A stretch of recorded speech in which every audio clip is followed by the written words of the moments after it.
إن الحمد لله نحمده ونستعينه ونستغفره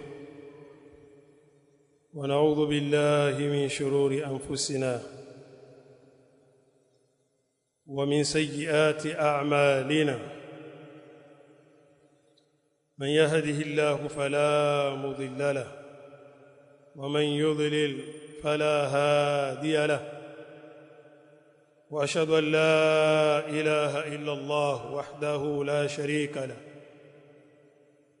وأشهد أن محمدًا عبده ورسوله يا أيها الذين آمنوا اتقوا الله حق تقاته ولا تموتن إلا وأنتم مسلمون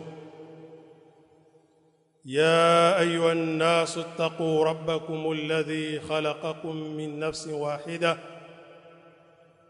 وخلق منها زوجها وبث منهما رجالا كثيرا ونساء واتقوا الله الذي تساءلون به والأرحام إن الله كان عليكم رقيبا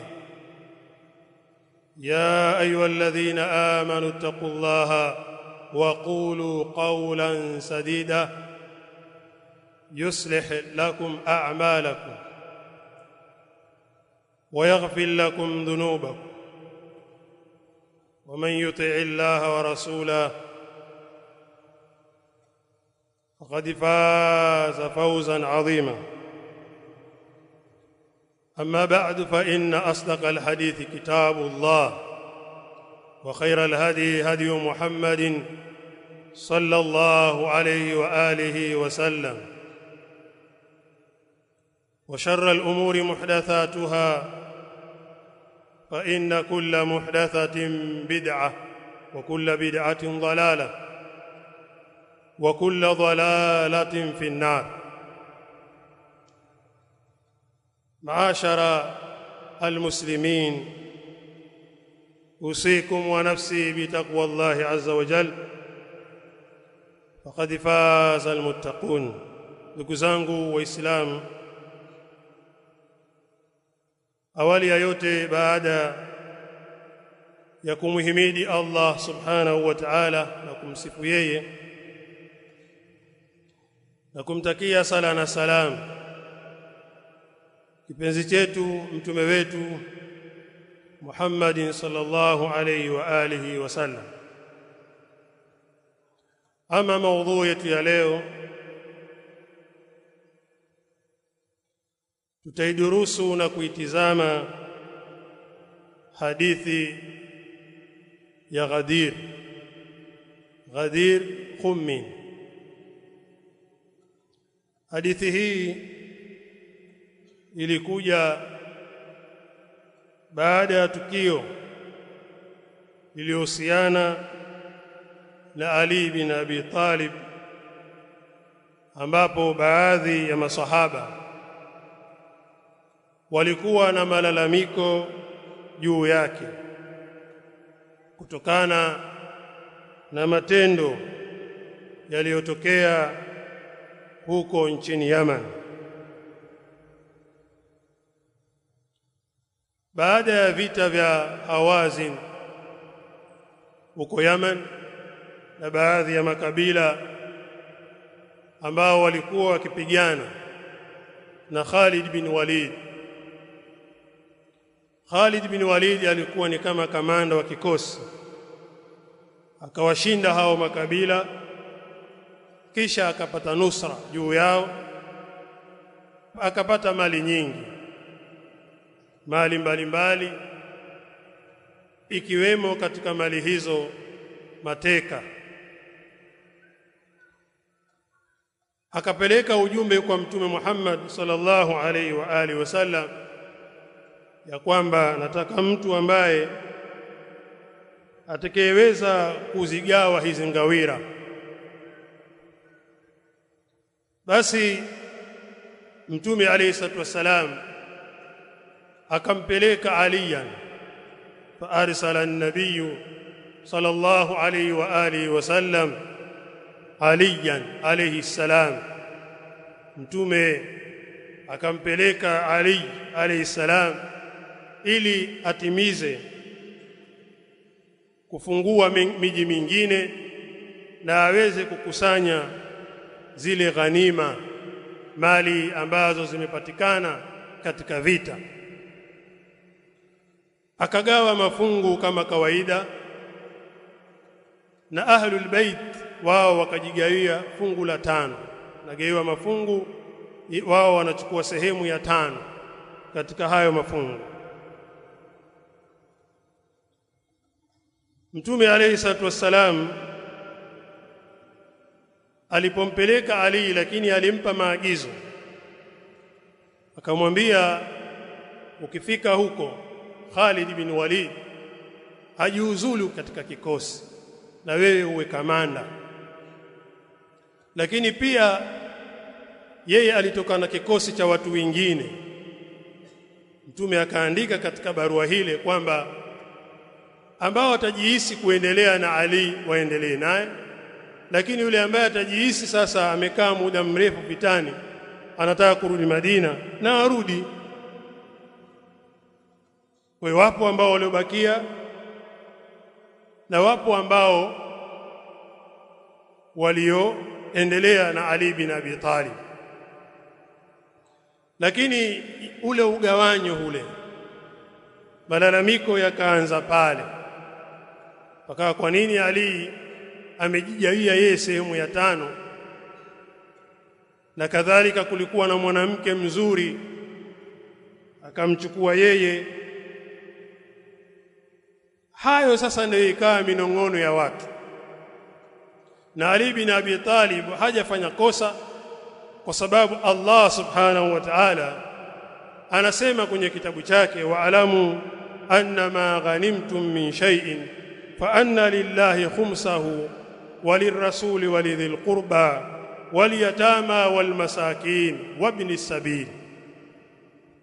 Allah subhanahu wa ta'ala ameeleza kwenye Qur'an, jueni katika mambo yalivyo yale ambayo yanapatikana katika ghanima sehemu yoyote, fa anna lillahi khumsahu, Allah subhanahu wa ta'ala ana yeye fungu la 5, sehemu ya 5, na hiyo sehemu ya 5 walirrasul, na pamoja na mtume, walidhil qurba, na watu wa karibu, familia ya mtume alayhi salatu wassalam, waliyatama walmasakin wabni sabil, na wale wasafiri pia wana haki. Kwa hiyo alipojijaia ile sehemu ya 5, akamchukua na mwanamke mzuri, kisha akaendelea na safari yake katika kuwalingania wale wa Yaman, Waarabu waliobakia. Fa aslamu jami'an, wote wakaslimu.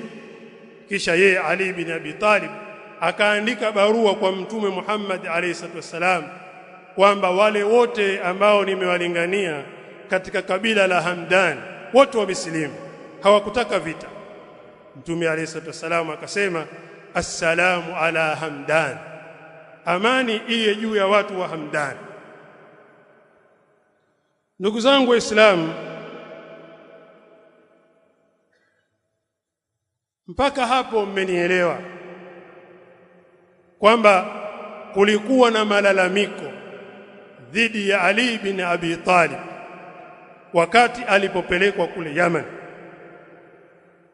Kibaya zaidi au kizuri zaidi kwa wale watu walioathirika na vitendo vile, Ali bin Abi Talib akamchukua yule mwanamke ilipofika jioni, fasarra biha waraahum man fil jaysh yakhruju min khibaihi wa qad ightasala wa ghatta ra'sahu. Ali bin Abi Talib ilipofika jioni akenda na yule mwanamke usiku, wakamuona wale watu wa jeshi waliokopo pale, wale waliopambana tokea mara kwanza, wakamuona Ali bin Abi Talib anamchukua yule mwanamke, anaingia naye katika hema lake, na hali ya kuwa yeye amejifunika nguo yake. Baadaye alipotoka ikawa kichwa chake kinatota maji. Fawaqa dhalika fi nufusin ba'd al-jaysh, kwa hiyo watu wengine wakaona kwa nini yeye amemchukua yule mwanamke na sisi tumekaa takriban masiku chungu nzima hapa hatuna wake, yeye amekuja kumchukua mwanamke akaingia naye ndani. Dhana zikaanza hapa. Maneno yale yaliposhtadi kwa watu sasa,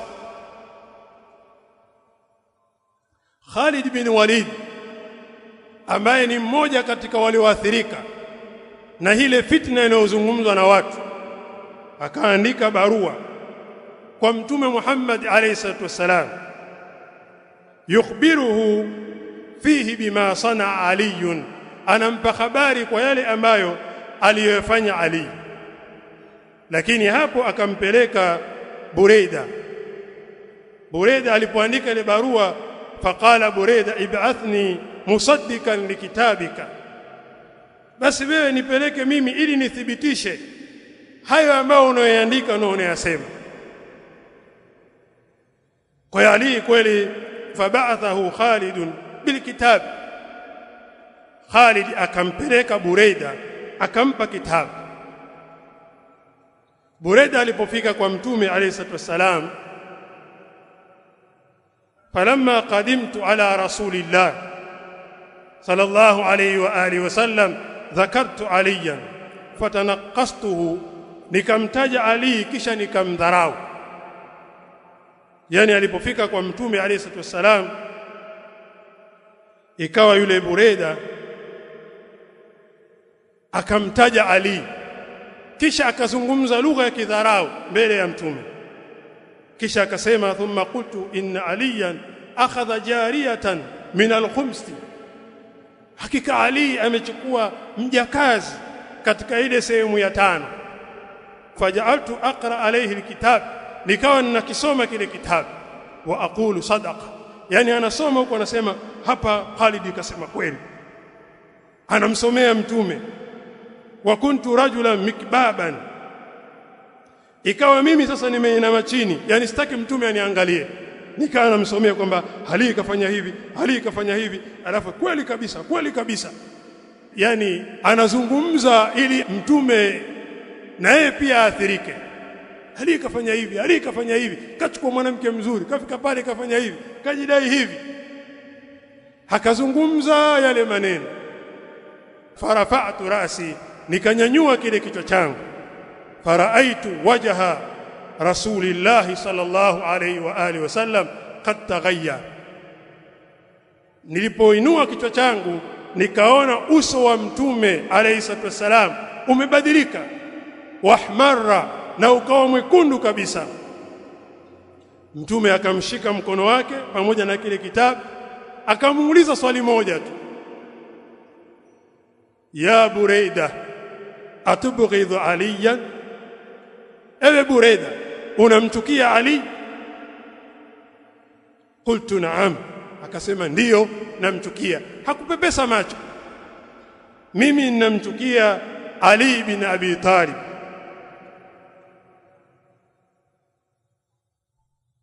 Mtume alayhi salatu wasallam akasema fala tubghidhu, usimchukie Ali. Kisha akasema maneno yafuatayo, in kunta tuhibbuhu fazdadhu lahu hubba, ikiwa wewe unampenda basi zidisha mapenzi kwake yeye, kwa sababu man kuntu maulahu fa aliyu maulahu, yule ambaye itakuwa mimi ananipenda basi na Ali pia ampende. Man kuntu maulahu fa aliyu maulahu, kiwa kuna mtu ananipenda mimi na Ali pia ampende. Allahumma wali man walahu, Mola wangu wa haki, mpende mwenye kumpenda Ali, wa adi man adahu, na mchukie mwenye kumchukia Ali. Kisha Mtume akasema walladhi nafsi biyadi, na apa kwa yule ambaye nafsi yangu iko mikononi mwake, la nasibu ala Ali fi al-khums afdal, fungu la alu Ali kuhusiana na ile sehemu ya 5 aliyochukua ni bora zaidi min wasifatin, kuliko huyo mwanamke unamtaja, au aktharu min dhalik, au zaidi ya hapo. Yule bwana akasema fama kana ahadu minan nas ba'da qawli rasul sallam, hakuwa baada ya ile kauli ya mtume, mtu mwingine yeyote ambaye anampenda Ali kuliko mimi. Sasa mpaka hapo umeona jinsi gani fitna zinavyoathiri kwa watu, kwa maneno ambayo sahaba huyu hakuwa na ujuzi nayo, wakati Qur'ani inaeleza kwamba yeye ana haki kuchukua sehemu ya 5 katika ngawira ambazo zimepiganwa vita, na yule mwanamke pia vile vile akamchukua yeye, na zile dhana zikadhaniwa kwamba alipoingia naye katika hema basi alimuingilia, wakati inawezekana kumuingilia. Alienda naye tu na mwenyewe akasikia joto kwa sababu kipindi cha jua kali, akaoga akatoka, lakini hakuna ambaye alimuona mule ndani akamuingilia yule mwanamke. Na ndio maana Mtume alayhi salatu wasallam akamwambia, je, wewe unamchukia Ali? Akasema ndiyo.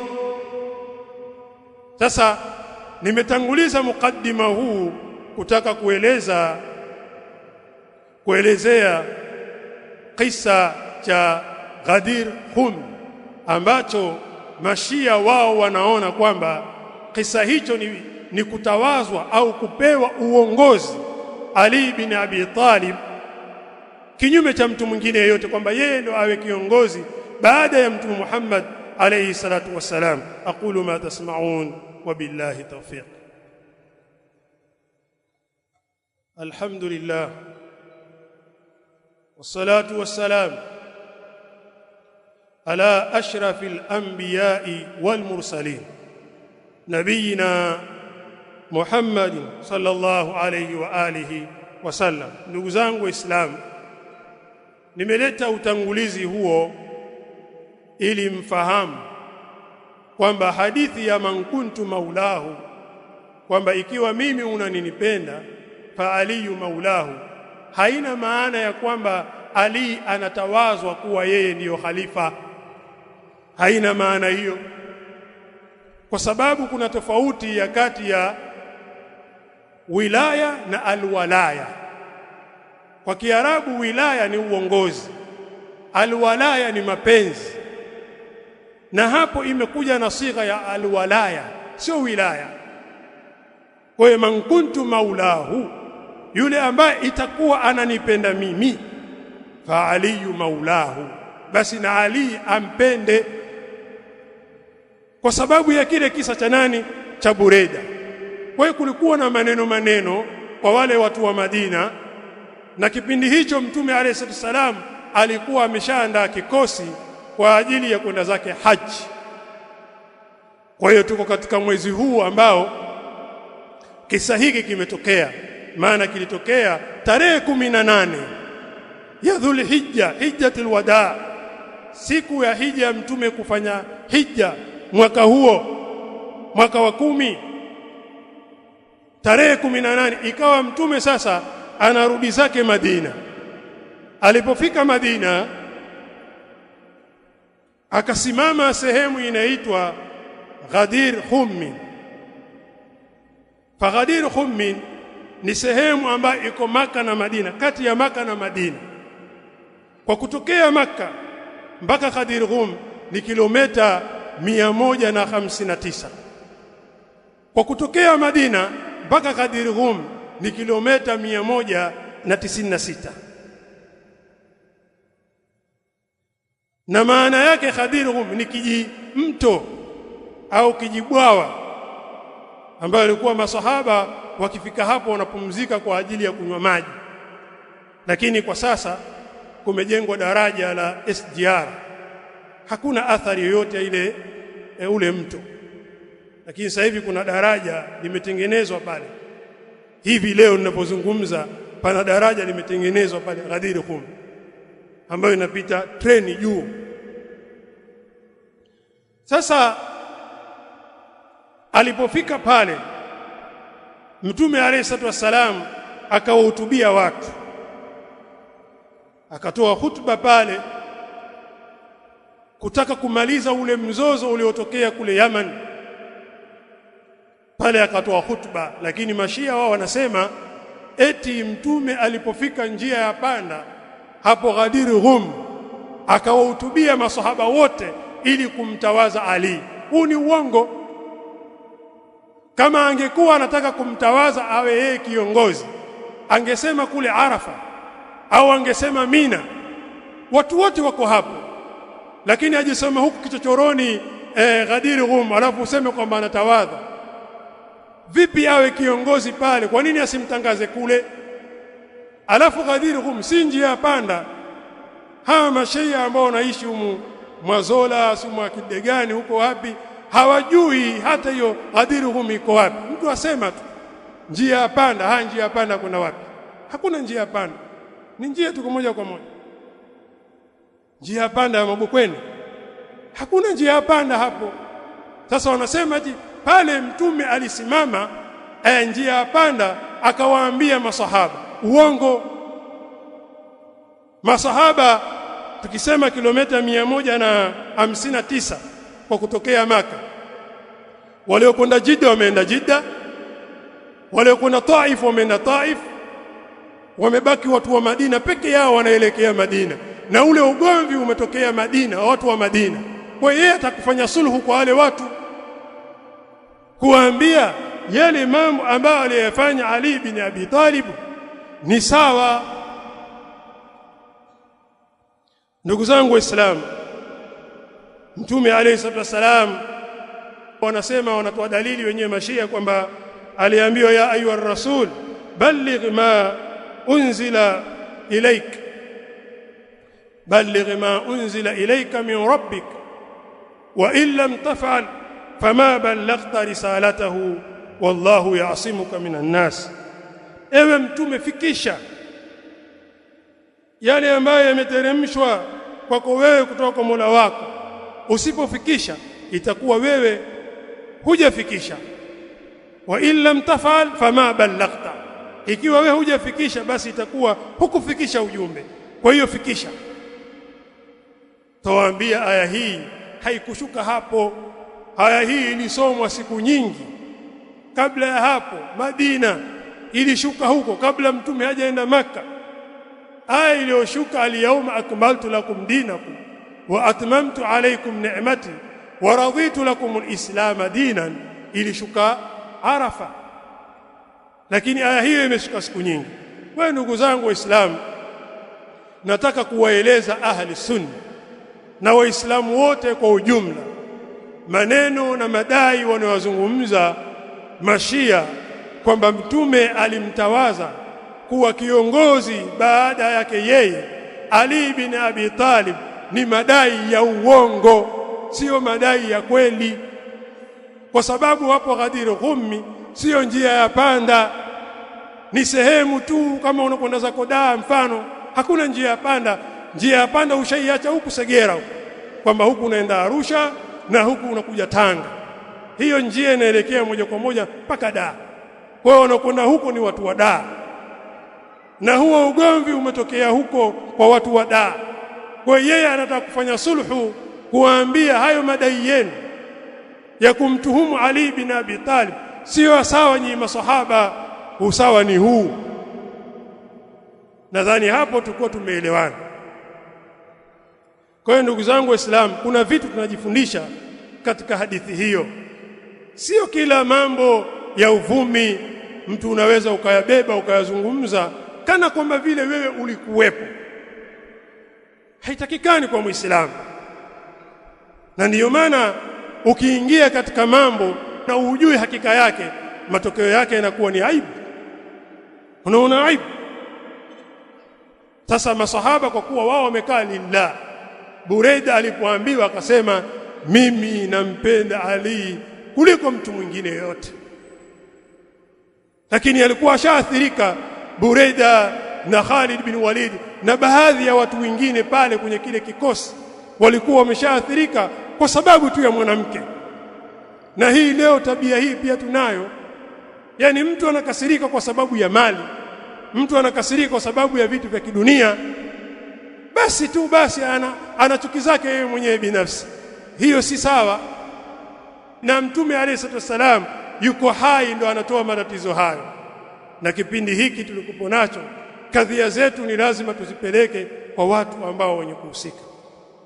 Na pia vile vile mambo mengine yanayofanywa na kiongozi, usione kwamba ni kosa kwamba lau imamu kasimama mbele yenu akasema kitu fulani hiki nitampa mtu fulani, mtu fulani, mtu fulani. Hizi tende zilizokuja hapa, boksi moja mtu fulani, lakini mwingine atapata nusu, mwingine robo. Usilalamike ukasema mbona apendelea watu. Apendelea watu kwa sababu yeye ni imamu, na ndiyo maana akaitwa imamu, kiongozi. Kwa hiyo rais pia vile vile wa nchi yenu akajichagulia kwa bwana husitataka hapa na tukaridhie, msimjaji, kwa sababu sheria ya Kiislamu imempa free kiongozi kutenda lile ambalo anaona kwamba lina maslahi kwa umma, anaona lina maslahi kwa watu, kwamba hapa tuvunjeni, hapa tupitisheni barabara. Rais kasema hivyo, usijaji. Wewe tu angalia stahiki zako, kama zipo utapewa, walillahi alhamd. Lakini haya mambo ya kujigusagusa na mambo fulani, mambo yasiyokuhusu, ni mambo yasiyofaa kwa Muislamu. Ndugu zangu Waislamu, kisa hiki kina ujumbe mzito sana, na Mtume alizungumza maneno yafuatayo akasema: ayuha nas innakum mas'uluna anni fama antum qailun, enyi watu nyinyi mtaulizwa kuhusu mimi, je nyinyi mtasemaje? Qalu nashhad annaka qad ballaghta, tunashuhudia wewe ushafikisha, wa addaita, na umetekeleza, wa nasahta, na umenasihi umma. Kisha akainua kidole chake mbinguni, ikawa anaelekeza waja wake, Allahumma shahad, Allahumma shahad, Allahumma shahad, Mola wangu shuhudia kwamba mimi nimefikisha ujumbe huu.